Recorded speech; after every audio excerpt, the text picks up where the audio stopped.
monsters I've ever met in my life. I love everyone. What's going on, you crazy bastards? You're back here with Rob Kimball from sonsofwrestling.com for a TNA Impact Wrestling review, and pretty goddamn good action tonight. Straight to the point, matches galore, and if you've noticed, this was the last show that they had in New York City, which was taped like 6 weeks of Impact Wrestlings, including the pay-per-view. So, no surrender. So, this was the very end, so there are some filler stuff just plugged in there, video packages and the hype for more matches coming on down the road. So, bear with that. It was a goddamn good Impact. So we start off the show with Jeremy Borash, and he announces the thing that Kurt Angle came up with, and it's going to be a New York City Gold Rush. So far, they have 5 people already picked out, and they need 5 more people to have a one-on-one match with each one of them. So, and they don't know who their opponent's going to be until the match comes, when they come out to the ring, and then their opponent comes out. So, but in the end, the winner gets a title shot, because actually out of all 5 guys, the winner of those matches will then go into a 5-man tag match, and the winner out of that will have the right to pick what title that he wants to have a match with. So it could be tag title, it could be X Division, it could be the TNA World Heavyweight Championship. Whoever wins gets to choose that. So pretty cool. And then we move on to we have MVP and Low-Ki. We have an awesome MVP video package. Just awesome stuff. Same thing with Low-Ki. He gets a really good video package. And then we go into the match, and of course the innovative Low-Ki sparks the crowd. It is great stuff. He does some really cool moves. But in the end, MVP outsmarts him and hits the drive-by, picks up the victory, and decent match. I really enjoyed it. MVP looks like he's back to 100% healthy. His knee looks strong as hell. Good for him. I'm glad, and he should be a nice, addition to the roster now that he's healed up. So.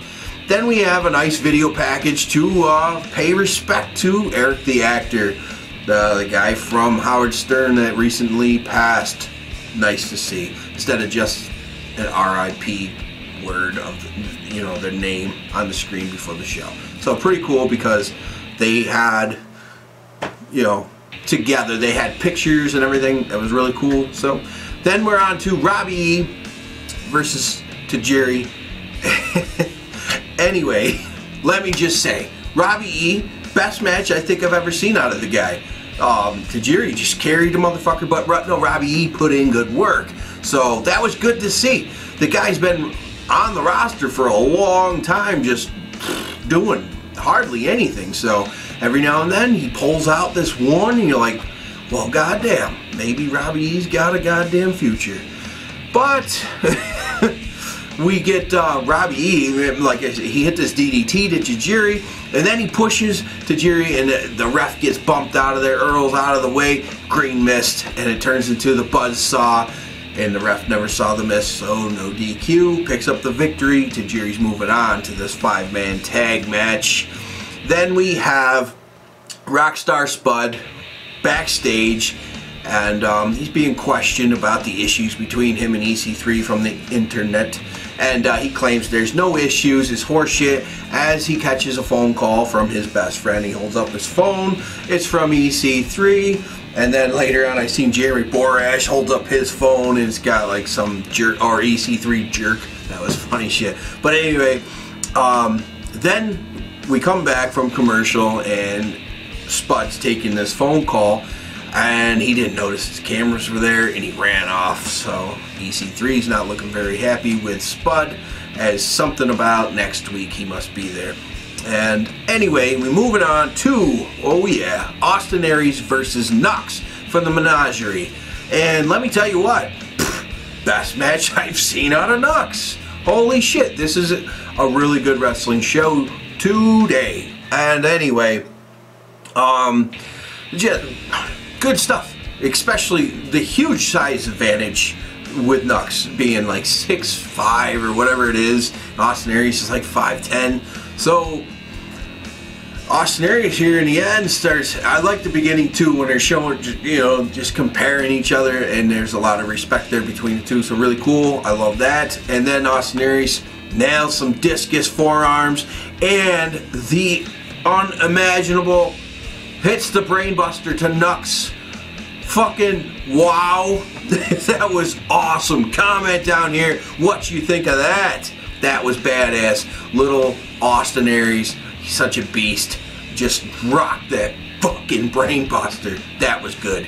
And picks up the win with this, so he moves on also. Then we have Magnus versus Mr. Anderson, and during this match, it is a solid match. You know, it is decent, but all I was thinking to myself was, holy shit, did you realize Magnus was TNA World Heavyweight Champion just not even like 6 months ago? Wow. Anyway, Mr. Anderson, back to same thing with him. I mean, he was champ and then same thing, slid down into nowhere, but he finishes it up with the mic check, picks up the victory, and he's moving on himself. What is going on with Magnus? I liked it when he was tagging with Samoa Joe. That was good stuff. Then we have another nice video package. Seriously, respectful. Team 3D going into the Hall of Fame at Bound for Glory. Hell yeah, awesome shit. You can't go wrong, and I'm glad that they figured their shit out. So Bully Ray will be around for a little while longer, or even longer than that, which is good with me.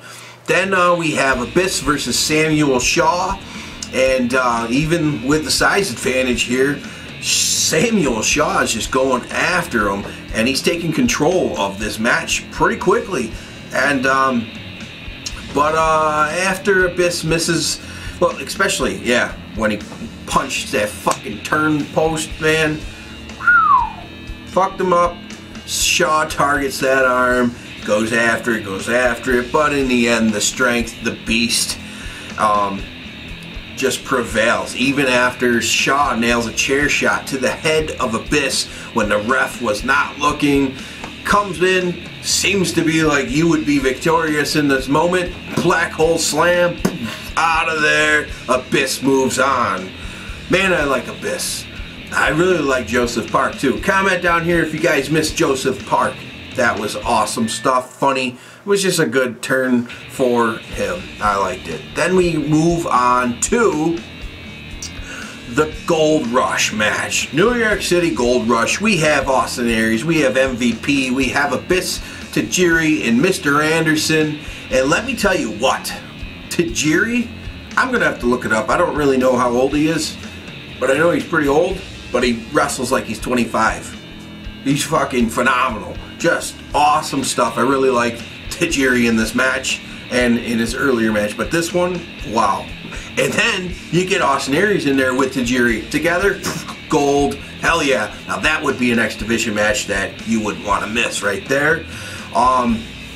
And then if you noticed, MVP just keeps ducking tags, letting everybody get themselves tired in there. Smart thinking. And but anyway, you get Mr. Anderson in there, and he takes out Tajiri, but MVP tagged himself in. So he comes in, hits the drive-by to Mr. Anderson, and Aries in for the save. And Aries fucking pulls Anderson over, holds his hand up, tags himself in, and he comes on in, and he hits his fucking stacked pin to MVP to win the match, moving on to choose what he wants to do. What title is Austin Aries going after?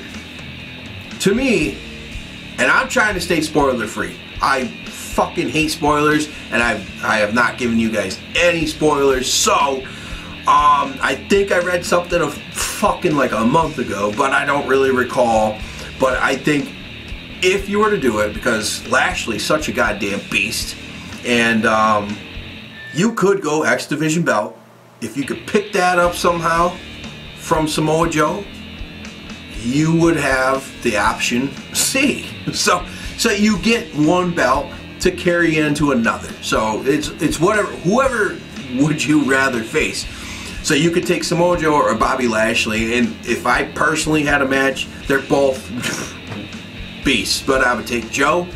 And then if I was able to win, I could try to cash that in for the TNA World Heavyweight Championship. Just smart thinking, and that's the way it goes. Guys, what did you think of the show? Comment below. Let me know. Follow me on Twitter at Rob Kimball Brand. Go to sonsofwrestling.com. Get yourself some cool-ass t-shirts. Become an associate. And support pro wrestling. It's the only way it's going to survive and continue to grow. Support it, even if it costs $9.99 a month. Supporting pro wrestling is good all around because you don't want to lose it, you know? So that's my final input on the show. I really liked it. I can't wait till we move on to Bethlehem, Pennsylvania. And I've heard a couple spoilers that, god damn it, I fucking hate spoilers. I really do. But one of them, hell yeah, awesome. Something to rhyme with it. Factor. Shit factor rhymes with it. But anyway, that's the way it's going down. And I can't wait for some more TNA Impact Wrestling. How about you guys? Comment down here. Support pro wrestling. Peace.